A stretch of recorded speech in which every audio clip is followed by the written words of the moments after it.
Welcome to the Westside Investors Network, WIN, your community of investing knowledge for growth. This is the Real Estate Professionals Investing Podcast for real estate professionals by real estate professionals. This show is focused on the next step in your career, investing. Thank you for listening. And please, if you like our content, rate us on your podcast provider. Just a quick disclaimer, the views and opinions expressed in this podcast are for educational purposes only and should not be construed as an offer to buy or sell any shares or securities, make or consider any investments, or take any other action. And now, AJ and Chris Shepard. Our next guest is a real estate entrepreneur focused on large-scale multifamily syndications. He is the managing partner at Momentum Multifamily, and he began his career in real estate, renovating and managing rental units with his father at a young age. Here to discuss systems development and processes in acquiring large multifamily units, asset management, and creating a brand for the properties they acquired. Let's welcome Hayden Harrington. All right, today we have Hayden Harrington with us. He is founder and managing partner of Momentum Multifamily. Hayden, thanks so much for coming on the show. You know, we usually start out by asking you, like, how did you get into real estate? Like, what kind of brought you here today? Yeah, great question. And just thank you guys again for the invite on the show. Excited to be here. I kind of got dragged into real estate at a very young age. My dad, he was an engineer and invested in rental properties when I was real young. So as a teenager, you know, I would get dragged into his fix and flips and rentals, and we would rehab them together. You know, him being an engineer, he liked to figure out how things worked. And as a byproduct, never trusted contractors, always wanted to do the work himself. And so it was just me and him rehabbing and managing these single family homes. So got exposed to it at a really young age and really enjoyed it, especially the process of learning, you know, what's behind the walls, what's under the floors, how do you add value, where does that line of profitable versus unprofitable investment start to come into play, and those sorts of things. I really got hooked at a very young age. But the one thing that I learned as a result of that was, you know, I wanted to go bigger. You know, there's a lot of challenges that come along with single family rentals, and you know, we had some great tenants, but we also had some that were not so great. And in those situations where you're either 100% occupied or you're zero, and if you get that bad tenant in there, can really make life pretty challenging. You know, we had tenants that just skipped out in the middle of the night. We had some that stole appliances for us, and it's like, there goes all our cash flow.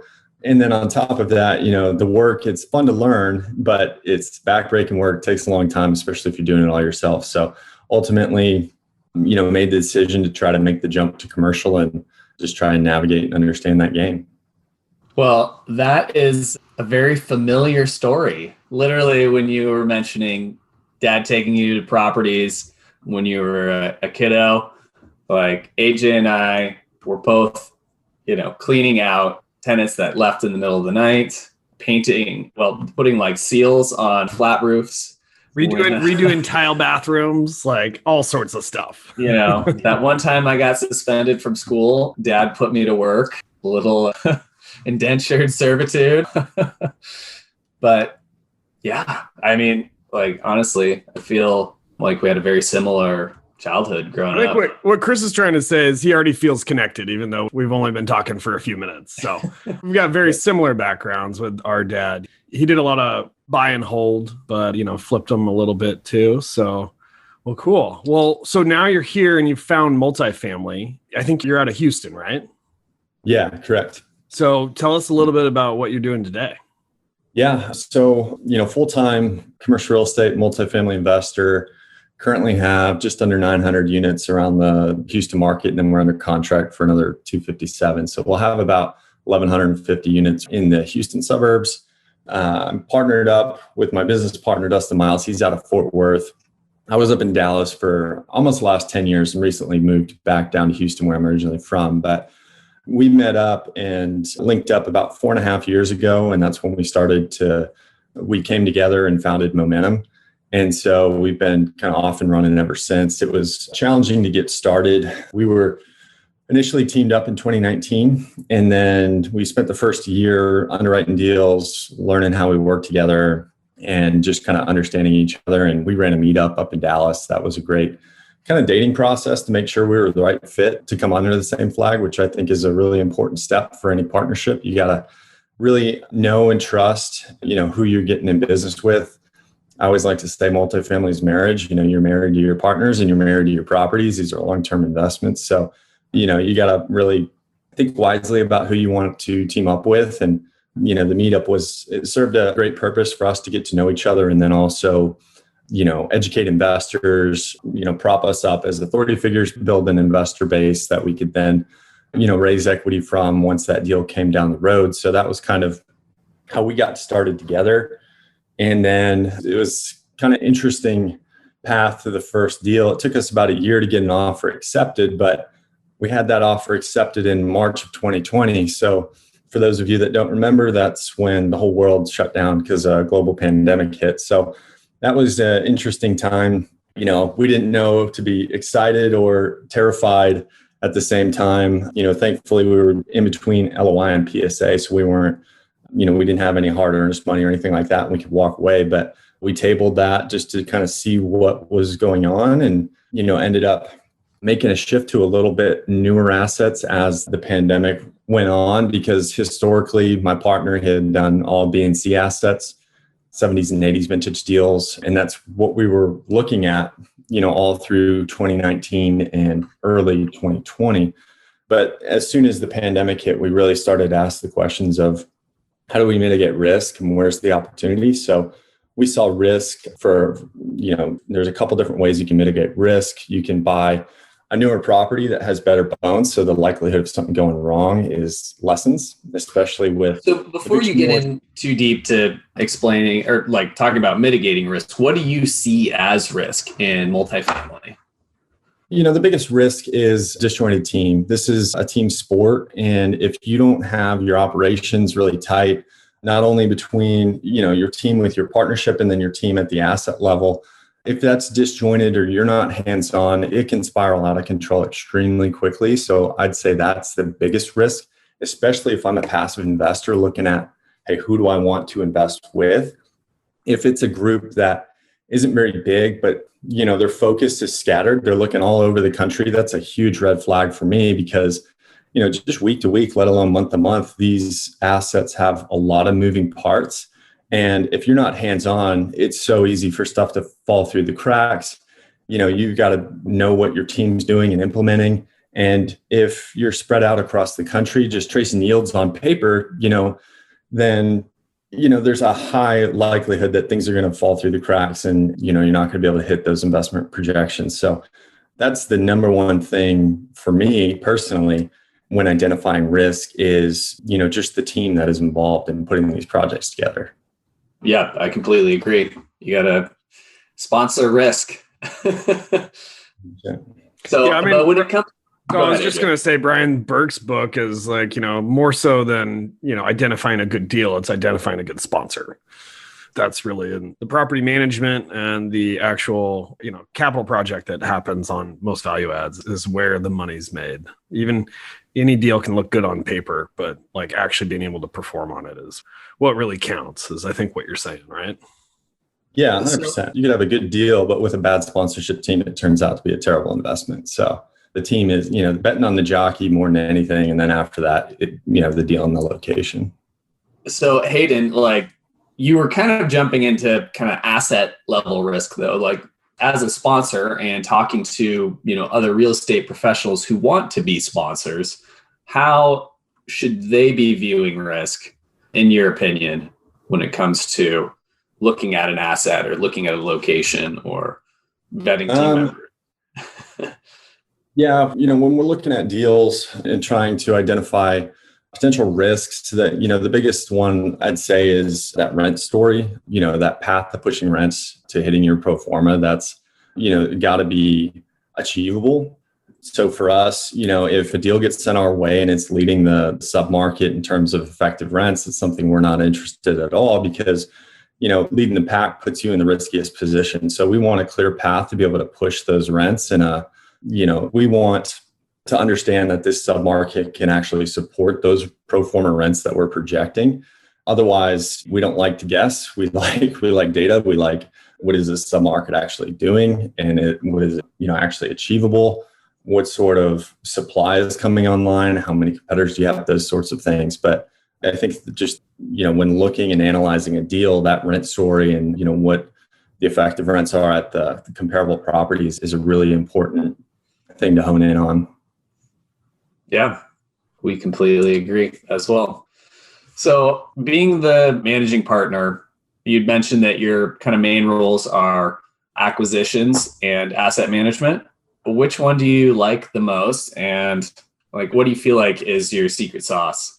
Yeah, great question. I like both. On the front end, I like chasing deals and talking with brokers, but I think what's really become a passion of mine is, post-close operations, working extremely closely with our teams and developing a culture across all our properties that, people are excited to come to work. And that's what gets me really excited, getting to see the impact that we can have as a team on the tenants' lives, especially when we're buying assets that have typically had some sort of neglect and, there's room to add value to them. And the tenants really, really appreciate that. So for me, I really like the kind of post-close operations aspect of it.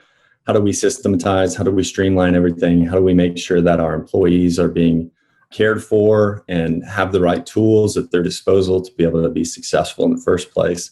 So that's what I really love. A big part of our business plan as a whole. So our Houston brand is called the Henry. It's named after Dustin, my partner's son, which is really cool. But it allows us to effectively roll out a similar business plan across all of the properties that we're buying, because we're first gen value adds, early to mid 2000s product.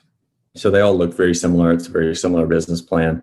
But then from an operations standpoint too, it allows us to say, okay, we're going to test something at this one asset. If it goes well, we're going to roll it out to the whole portfolio so that we don't have to even think twice about what are we doing at this asset versus this one and so forth. It's all streamlined. It's all the same. And then it allows our managers and our regionals to cross-train everybody. We can pull help from properties if we need to. So really like just thinking through of, where else can we increase efficiencies across our portfolio? And then just, routinely checking in on all the assets and with our team, make sure everything's going the way we intended to. If I could ask, what's something you tried out and worked? And then also, what's something you tried out and didn't work? Yeah, good question. So, one of the things that we've really been developing was a structure around we have Monday morning reports, Monday morning meetings with all of our managers and regional. And so as we grew and as we added assets, we had to figure out a way that we could streamline that so it worked at scale. And then it also worked once we plug in asset managers to run those meetings with our managers and then can report back to us. So, at first it was a little disjointed and, we'd kind of bounce all over the place. Sometimes a single asset would take 30, 45 minutes to get through updates because we just didn't have structure around the meetings. And, we tried, one evolution was we tried a PDF where they would pull different reports and then they would send them to us and then we would go through them.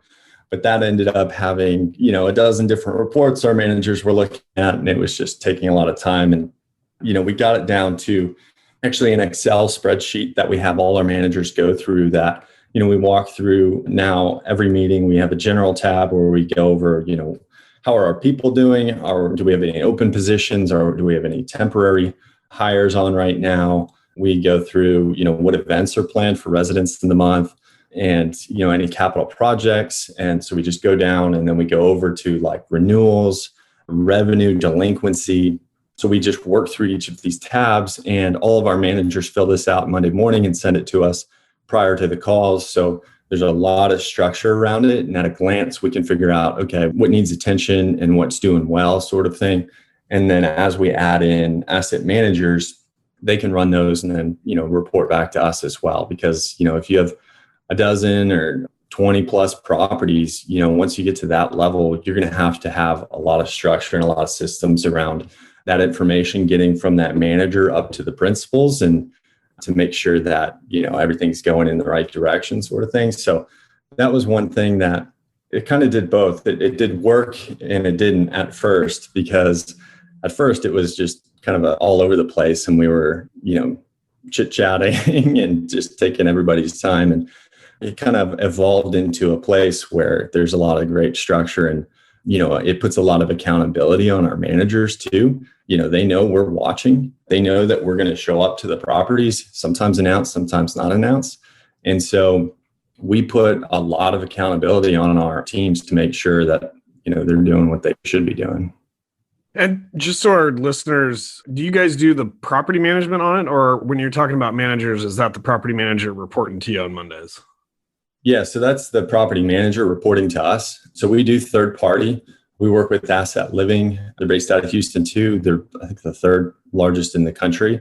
But, just because we third party, we still view them as our people. So we've put in a lot of custom infrastructure. So we meet with our managers and our regional every Monday morning to go over all the operations. We've got custom Henry bonus structures for all our employees. We take them out and do fun events. Like a couple months ago, we took them out bowling and gave away prizes and raffles and all sorts of stuff like that. And then we've got two manager meetings scheduled for May going into leasing season, and then November for budget season sort of thing. So we're very hands-on, and we're trying to create our own structure around our management teams, regardless of what asset has or not. They're great. They've been great to work with.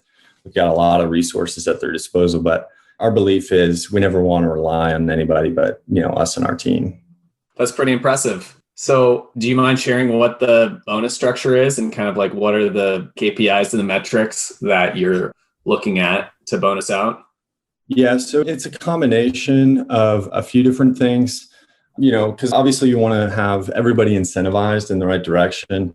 We break it down. It's not just any one thing like, hey, if you maintain 95% occupancy, you get 100% of the bonus. It's not like that. We actually structure it where it's meet or exceed our budgeted occupancy, budgeted NOI, income, delinquency, and then resident retention. And there's the discretionary based on, how we feel the team has worked together over the quarter. So we do quarterly bonuses, and, after each quarter, we're assessing how they did in each of those areas. And then the percentage for each of those, like for instance, if they hit or exceed their budgeted occupancy, they get 15% of their bonus. If they do for NOI, it's 20, income 10, delinquency is 25, resident retention is 20, and then discretionary is 10. So we've kind of got it broken down in each of those categories. Obviously, if they hit them all, they get 100% of the bonus, which we want them to. But if they, hit some and don't hit others, it's not like they're getting nothing. They're still getting a portion of that bonus, but it's just kind of broken down in each of those categories. Yeah, that seems like enough that you can like really get. What we always find is whenever you give bonuses, there's like unintended consequences that happen sometime. If like someone's trying to game the system so much that they're focused on something, but it sounds like you've got that kind of spread out enough that it really kind of aligns with, what you're interested in. Yeah, 100%. And we make everybody involved. So it's kind of a pool. So it's, the maintenance staff, like for instance, on make readies, like, and renewals and stuff like that. So for resident retention, just because the inside staff got the tenant to renew their lease and retention went up, well, that maintenance team may have played a big part in that too, because they were on time for their work orders and the resident satisfaction was high from any requests that they had from those. And so we allow the whole team to share in that, both inside and outside staff too. Wow, that is really cool. And now, here's a word from our sponsor. Get things done while you're on the move. Learn more about working with a virtual assistant through Offsite Professionals. It's a great way to get all the things done that you need to get done. Have freedom in your time and streamline your life by automating your business. Stop spending time on the tasks that you can delegate and start spending more time on your superpower. Call us today at 503-446-3177 or visit our website at offsiteprofessionals.com. Uptown Syndication is now offering a syndication coaching program for you to take your real estate portfolio to the next level. This is your opportunity to have experienced syndicators, AJ and Chris Shepard, coach you on your way to controlling your real estate investing future. Our coaching program will provide you with the tools and framework needed to begin syndicating real estate in your target market. Go to uptownsyndication.com today to learn more. So during your weekly management or manager meetings, obviously the managers focus on their bonuses, and you said that there's a lot of accountability. How does that accountability kind of show up during those meetings? And what do you think is kind of the benefit of that? Yeah, good question. So, first of all, just having a worksheet that they have to fill out, basically the health of the property is, the first step on keeping everybody accountable. Because if you're not, we require them to fill it all out, and, they've got to know their asset basically in order to do that. And then we've got specific questions in that model. For instance, like if you didn't net positive leases for the week, what's your plan for the next week? So we don't just ask them, hey, did you net positive or not? And that's the end of it. We want to say, okay, if you're not positive, what's your plan to fix that, so that we know that you're actively working on this. And if we notice over time that, it feels like, okay, you're saying things are getting done, but things aren't actually getting done, then maybe we need to make a change. So it helps us identifying those needs. And if our managers are on top of things, or if they're not, much quicker than before. So because, especially that manager, they're in control of your asset. And if you don't have the right fit, you need to be able to identify that as quick as possible and get somebody in there that is going to do a good job, because, these things are like cruise ships. I mean, you can't just immediately turn it around, especially if you've had a manager that, lowered their criteria standards for leasing, or if they weren't coding income and expenses correctly. Like, it takes a while to unwind some of the damage that somebody can do.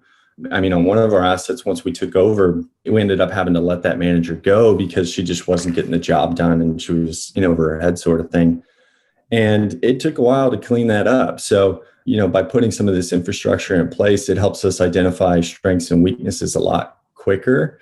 And then we can make those decisions of, are you a good fit or not for this property and this team? It just lowers overall risk in the deal. Yeah,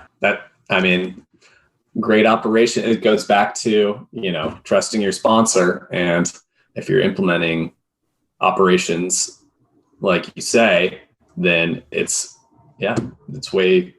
a way higher likelihood that you're going to hit the IRR returns for your investors.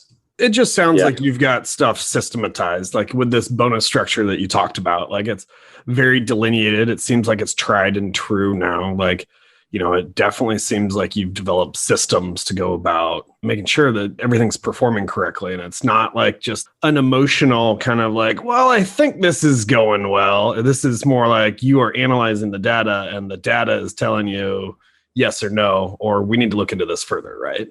Yeah, 100%. The big difference between, buying a single family rental and buying a multifamily complex is, you can do single family kind of as a hobby on the side, but multifamily, you're buying a business. And so, the health and strength of any business is dependent upon the systems and processes and people that you have in place.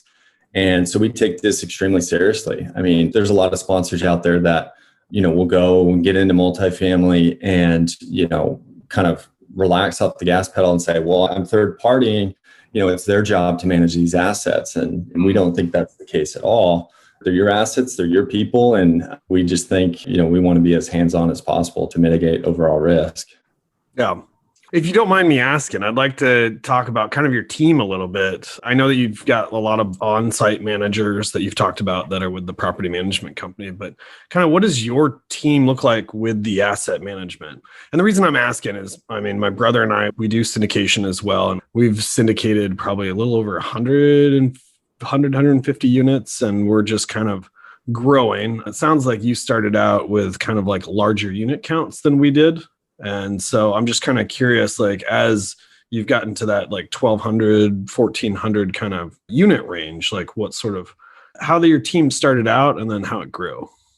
Yeah, good question. So, early on, it was for the first few deals, it was just us and I kind of running everything. And then I was making a bunch of trips probably every other week down to Houston to check on things. And, I've got family all over the metro down here too. So it made it easy. I could check on the properties and then go see family sort of thing. But as we grew, we started to ask the questions, how do we maintain a really hands-on approach with scale?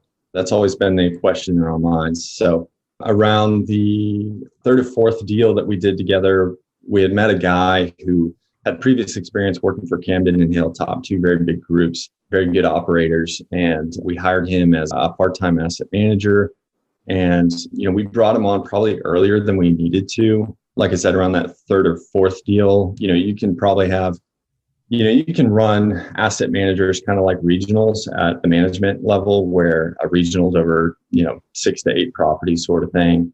I'd say 6 is probably a better number. But so that's kind of our strategy for growth as well, is to have asset managers over a half dozen properties in a given location, so that, they can check on and make sure our team and our contractors and everything are doing what they should be doing. So we brought him on probably earlier than we needed to, but we also wanted to, get him used to our systems and processes and make sure he was the right fit too. And, everything's turned out great. We're actually about to bring him on full time as well, so that he'll be, his whole job will just be running around all the properties and, making sure everything's going well. And then we've got an assistant as well that kind of helps us on some back end operations, just managing investors and stuff like that. Because once you get a handful of deals, especially when you got 100, 150 people in each deal, it's a lot to manage for sure. So having some back end help is, much needed for sure.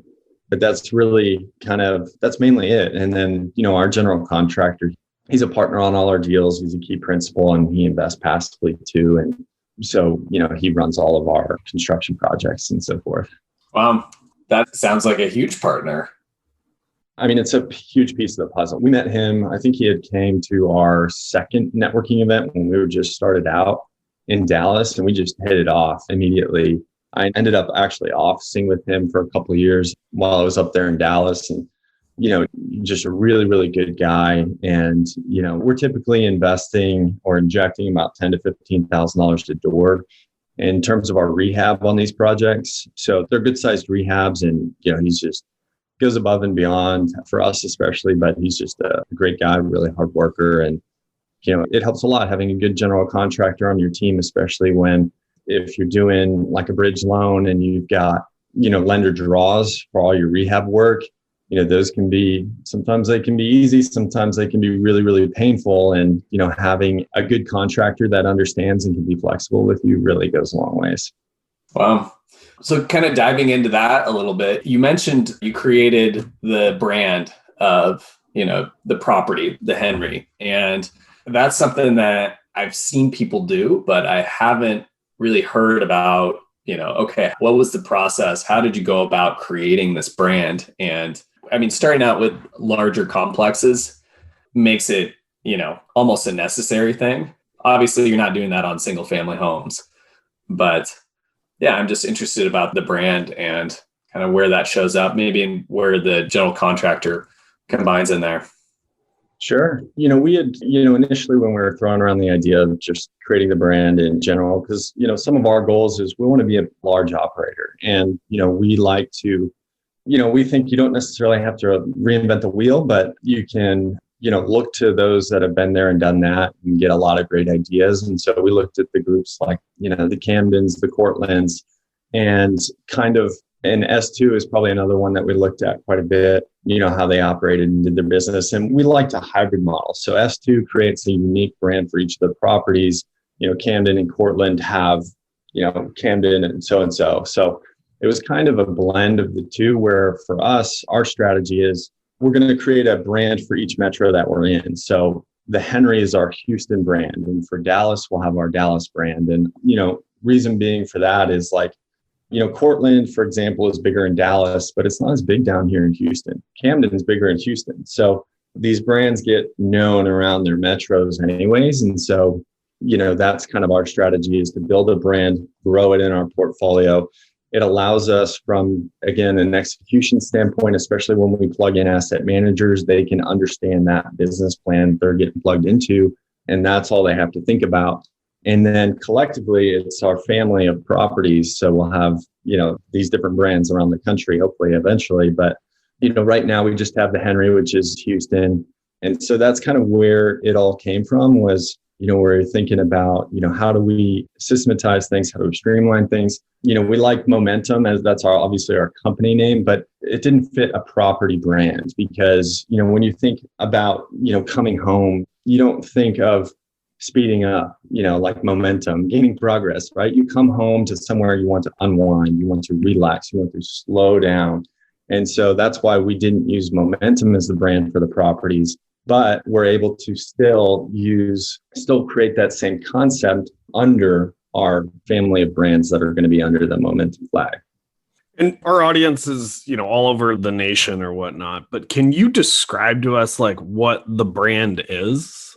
I mean, I think kind of what my brother may have been getting at is like, I'm assuming that there's like a color scheme and then there's like a certain way that you guys do things with your processes. I think you mentioned events with your residents, like in kind of like maybe a summary, can you kind of tell us what the brand is or how it works? Yeah, absolutely. So the Henry is the brand. And then for instance, we have the Henry at Liberty Hills, Henry at Deerbrook, the Henry at Rosenberg, and the Henry at Jones Road. Those are our 4 Henrys around Houston right now. So basically, from property to property, we just change the app, based on the location and, what resonates with that submarket. And then from there, we've already got our monument design built out. So all of our monuments look the same that we're putting in, all of our branding. We've got a graphic designer that helped put together the brand, a guidelines package for the Henry, actually. So, anytime our staff, we actually have him on retainer. So anytime our staff needs say, hey, we're going to throw an Easter event for the kids, we're going to do an egg hunt or whatever, they reach out to our graphic designer. He's got all the brand guidelines. He's got that touch and understands marketing and so forth. He creates the design for them, sends it back to the managers, and then they can promote it so that it represents the brand well. That was another thing that kind of frustrated us for a long time, is like, we love our managers and they're great at running these properties, but they're not graphic designers. So right. sometimes you see some of the stuff that they're putting out there and it's like, man, that doesn't really represent the brand very well. So we've figured out ways to navigate that. And then it also gets that stuff off the manager's plate that they don't really need to spend their time doing anyways. So again, it's all about making things efficient, making things streamlined, having processes. All our signage is, around our properties is all very similar. Same colors, like our signature color that we use on the exterior. We'll do some like our patio doors and entrance doors to the units. And then we use a splash of color throughout the clubhouses. It's called In the Navy by Sherman-Williams. It's our navy blue. And then from there, we use a lot of the similar materials when we're doing like our clubhouse renovations. Earthworks makes a good flooring product that we use. It's kind of a natural tint. Same flooring everywhere. Article is where we get a lot of our furniture from. So, again, making everything really easy. We're not trying to reinvent the wheel. And it's essentially copy and paste at each of these properties.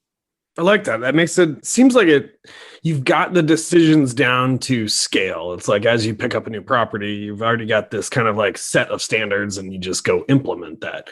My next question though is like, so the first one that you did, was it you guys doing this or did you hire like an interior designer or kind of like, how did this like idea kind of come to formation and how did it get started? Yeah, we had the idea. That's where it came from. And then, but, obviously on our side, we're not like graphic designers or interior designers either. So we did have to go and find those resources. And that did take some time. So the first one was really kind of the guinea pig. And, for instance, we worked with 2 interior designers that didn't ultimately work out, where we had to scrap their plans and go and find somebody else. Ended up actually finding somebody through Instagram that has been a fantastic fit. And she's done all of our subsequent work. So there was definitely a lot of trial and error, especially in the beginning. As with building any systems, you got to see, hey, what works, what doesn't, who's a fit for us, who's not. Sometimes you just got to roll the dice, try somebody new. If it doesn't work out, figure out how to do it better next time. So, anytime we did run into a hurdle or a roadblock where a vendor or somebody just didn't work out, we tweaked and we kept, trying to, make it better and better over time. And so, we're implementing our 4th execution of this business plan and we're about to do a 5th. So over those last 4 deals, it's just gotten easier and easier. Awesome. Hayden, what do you think that the brand is like when you're successfully implementing the brand? What do you think that achieves? Like, what do you think the results are that you're getting from it?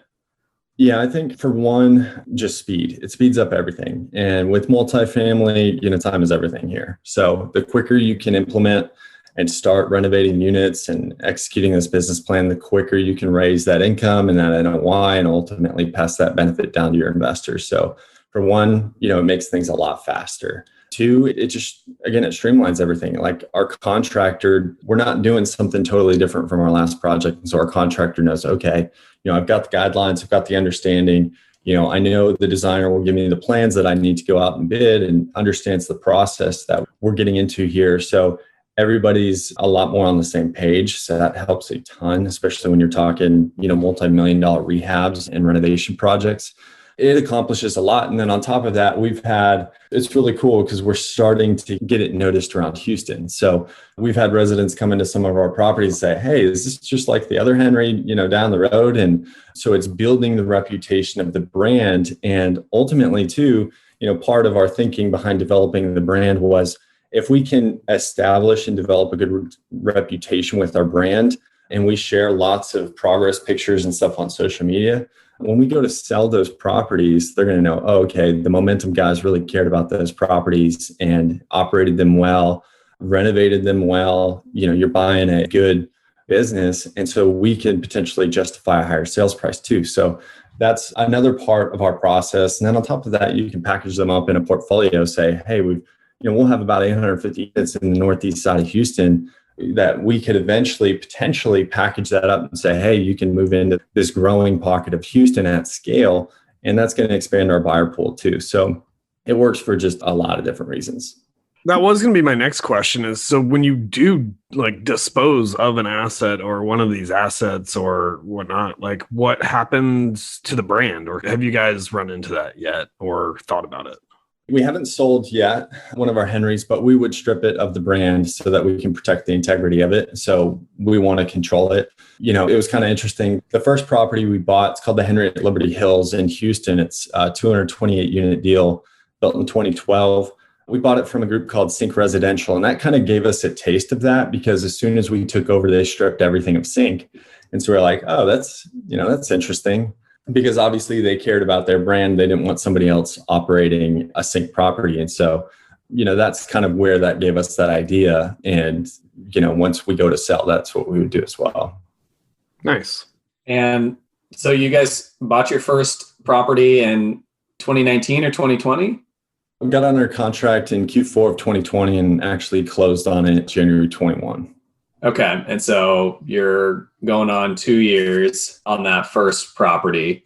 And what's your, business plan and disposition plan for your first one? Yeah, it's going well. We're pretty much wrapped up with all the renovations. We just got, we're in the process of getting pool furniture and stuff like that. But it's gone really, really well. We painted the exterior. We renovated the clubhouse. We've updated units. Added a whole bunch of amenities to a courtyard that was just grass. Added 2 dog parks, fire pit with strung lights, hammocks, and then a full outdoor kitchen kind of adjacent to the pool. So it was a really fun project. And currently, we like that pocket. Like I said, the northeast part of Houston is just growing a lot. It's kind of the last corridor of Houston that hasn't really been built out. So everything out there is, pretty much new. So we like that we're in the path of progress. And for us, we'd rather probably hold longer term. So, if it does make sense down the line to sell, if somebody wants to pay just a stupid amount, we'd be open to that too. But, overall, we, if it's doing well and, the asset's in a good spot, we'd like to hold.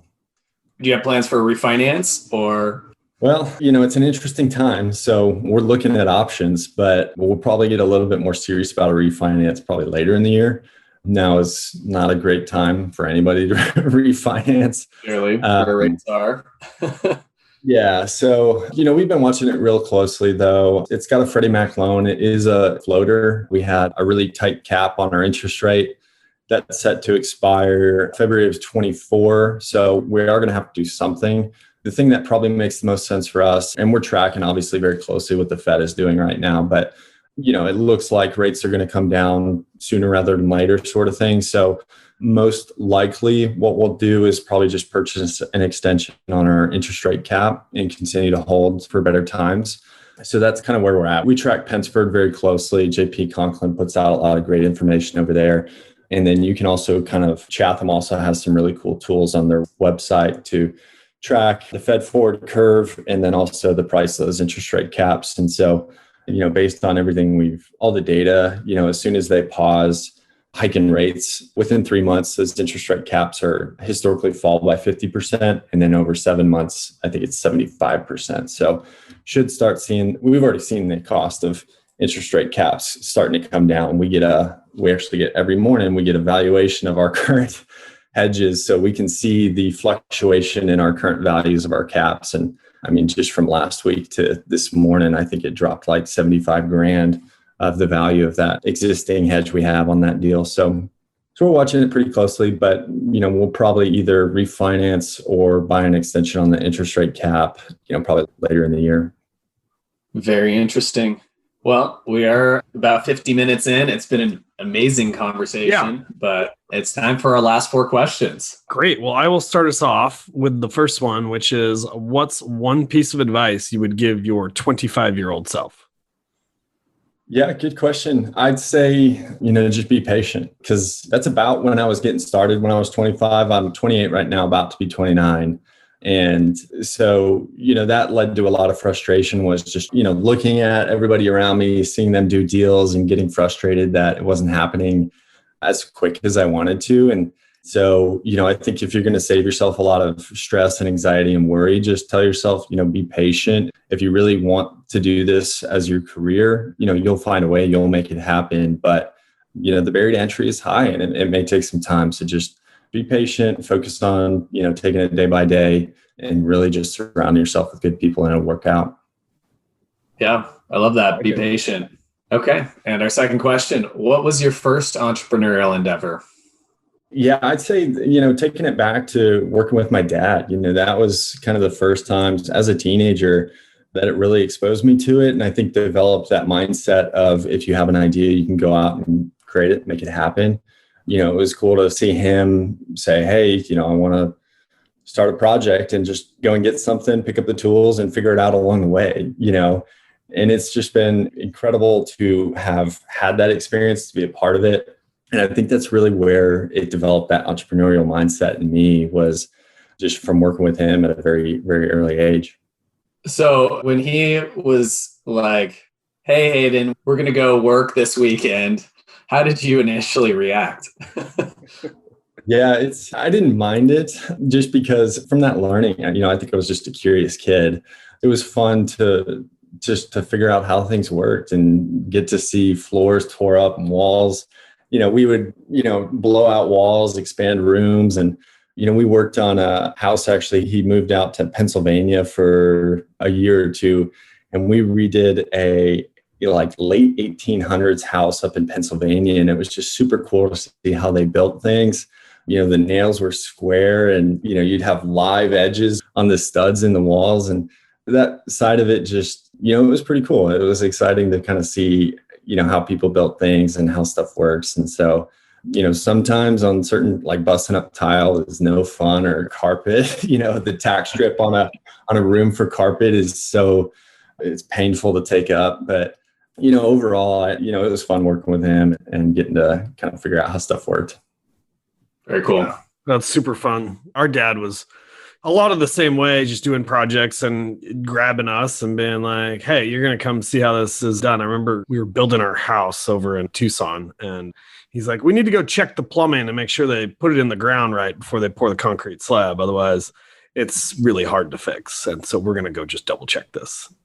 It was just, kind of interesting to see how things work before you start putting down concrete and all sorts of stuff. But all right, next question. How has your formal and informal training shaped your journey?